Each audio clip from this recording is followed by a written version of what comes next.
De notre compatriote Boualem Sansal.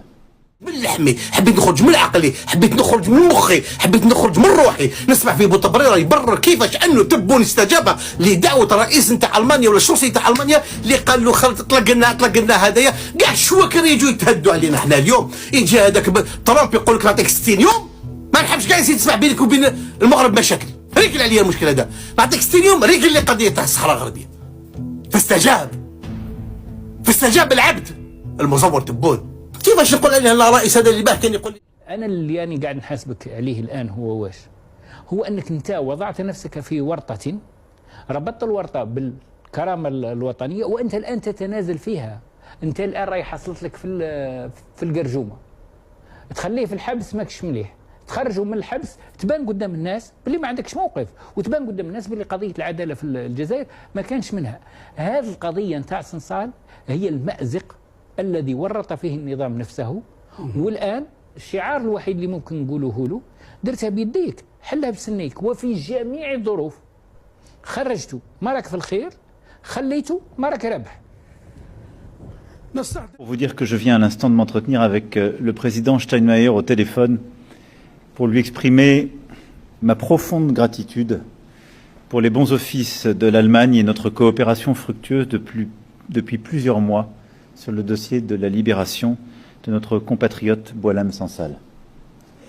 Nous avons travaillé en transparence avec nos amis allemands comme tiers de confiance et je remercie sincèrement le président Steinmeier de s'être rendu disponible. Notre souci a toujours été d'être efficace pour permettre la libération de M. Sansal un peu plus d'un an après son emprisonnement en Algérie. Et la médiation allemande y a contribué de manière décisive. C'est le fruit d'efforts constant de la France et d'une méthode faite de respect, de calme et d'exigence.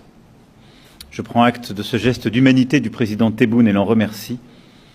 Je reste évidemment disponible pour échanger avec lui sur l'ensemble des sujets d'intérêt pour nos deux pays et nous pensons aussi à notre compatriote Christophe Glaise. Le Maroc, il faut le savoir, hein, c'est le pays le plus ancien dans le monde. Le Maroc existe depuis 12 siècles. Alors, la France existe depuis 1000 ans. Voilà, donc il existait dans la forme actuelle. Hein. Donc sultan, donc c'est un vieil État. C'est un vieil État qui a toujours été très puissant. Et il a colonisé toute l'Afrique du Nord, quasiment jusqu'à l'Égypte. Et il a colonisé l'Espagne. Et là, c'était un État, un empire, jusqu'au Sénégal. Très puissant et bon voilà. Et puis il y a eu l'effondrement de tout le monde musulman à partir de l'invasion des Mongols en 1280 et puis l'effondrement, l'éclatement de l'empire en petits royaumes par-ci par-là et puis la colonisation arrive. Voilà. Alors la France n'a pas colonisé le Maroc, pourquoi? Mais parce que c'est un grand État. C'est facile de coloniser des petits trucs qui n'ont pas d'histoire, mais coloniser un État, c'est très difficile. Par exemple, si l'Allemagne avait voulu coloniser la France, elle n'y serait jamais arrivée, parce que c'est un vieux pays, constitué. C'est pas possible. On peut l'occuper momentanément, mais pas le coloniser, c'est-à-dire lui enlever sa culture, en mettre une de rechange, c'est impossible. Et puis, je crois que à l'époque, les dirigeants français ont été sages en disant le pays existe, on peut pas. Il a ses institutions, il a depuis toujours. Oui, c'est Lyotet qui. Voilà. Mais alors, tous les problèmes viennent d'une décision prise par le gouvernement français. C'est que quand la France a colonisé l'Algérie, toute la partie ouest de l'Algérie faisait partie du Maroc. Tlemcen, Oran, et même jusqu'à Mascara et tout ça, toute cette région faisait partie du royaume. Bon, la France s'installe, colonise l'Algérie, elle s'installe également au Maroc comme protectorat, et elle a décidé, comme ça, arbitrairement, de rattacher tout l'ouest de l'Algérie, du Maroc, enfin, tout ce qui est l'est du Maroc, elle l'a pris. Elle a tracé une frontière comme ça. خرج بالملايين لمحاصرتك وإرغامك على الهروب ليلا. أوكي؟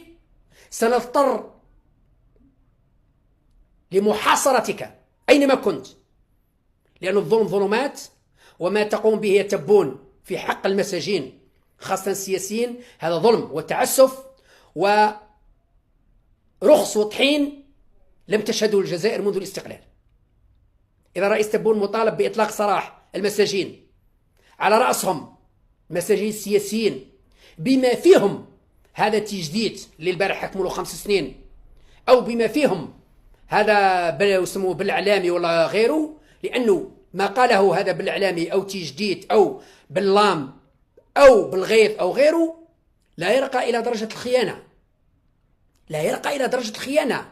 عبروا عن آرائهم ضد السلطة بالرغم من أننا كنا ضد، لكن الآن مادام تطلقوا سراح الخونة والعملاء، نحن مع إطلاق سراح كل المساجين السياسيين وكل المساجين اللي ظلمتوهم بتهم الفساد وتهم نهب المال، وهما أبرياء من هذه التهم الباطلة والفاسدة، لأنكم ورقة التوت اللي كانت تستركم وتسترنا وتستر الجزائر اللي هي ما يسمى بمحاربة الخونة وبعد بسنصال سقطت اليوم.